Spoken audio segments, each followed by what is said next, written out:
daripada yang mingguan. Udah begitu, memang itu ciri khas dan karakter. Problem sekarang menurut saya ada problem bagaimana kita menempatkan diri sesungguhnya. Jadi bagaimana, mestinya begini, tadi disebutkan media cyber, media online, bahwa dia harus menayangkan terus-menerus. Sesungguhnya tetap aja tidak benar. Ya. Maka oleh sebab itu seandainya belum di cross check, harus ada disclaimer, dinyatakan bahwa ini belum belum diverifikasi. Itu bagian dari tanggung jawab. Bagian dari tanggung jawab. Artinya dia harus jujur. Jujur itu. Sama juga seandainya media laporan langsung, media televisi seperti yang disampaikan Mas Margiono, tapi dia harus dengan tujuan benar-benar untuk menginformasikan, bukan untuk kemudian menaikkan rating. Jangan salah loh.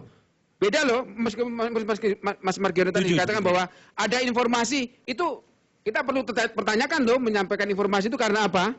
Karena pada dasarnya media itu, wartawan itu harus motifnya jelas untuk menuju kepada kebenaran gitu. Persoalannya adalah, maaf kata nih, dari banyak pengaduan yang masuk ke Dewan Pers, yang kita temukan adalah bahwa ada problem tidak bisa menempatkan diri.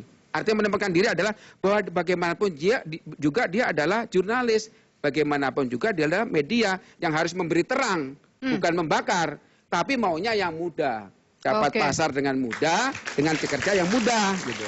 Karena memang industri media itu sedang berkembang dengan cepat dan persaingan harus dikategorikan memang tidak bisa lagi main-main gitu kan, Mas Tra? Dan saya kira itulah tantangan media untuk membangun dirinya. Inilah tantangan pekerja jurnalisme atau pekerja pers untuk membangun dirinya.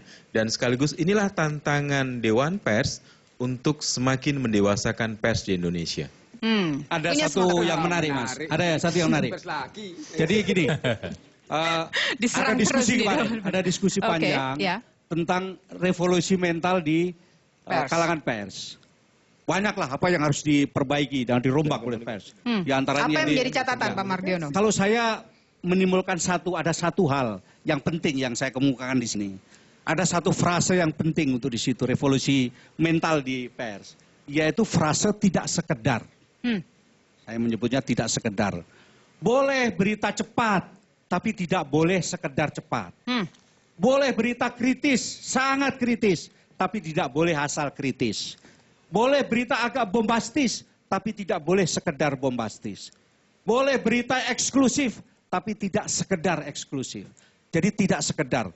Karena tidak sekedar itu bermakna tanggung jawab terhadap publik. Setujukah Anda kalau saya mengatakan publik kita justru lebih menyukai yang bombastis, yang kontroversi? Nah itu juga kan mungkin buah dari memang media yang kerap kali tidak bertanggung jawab. Pada saat kemudian kita hanya melayani kepentingan publik, maka berarti kita melupakan fungsi sosial tadi. Fungsi sosial itu adalah dia memberikan informasi, mendidik, kontrol sosial, dan menghibur.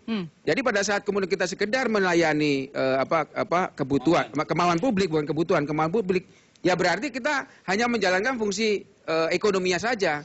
Dan ini mengkhianati amanat dari undang-undang yang sudah kebebasan ini diberikan untuk melayani masyarakat, bukan untuk melayani pers atau melayani pemilik atau wartawan yang pemilik. Oke, kita akan lanjutkan perbincangan ini usai jeda pemirsa, tetap di program khusus Pers Merdeka.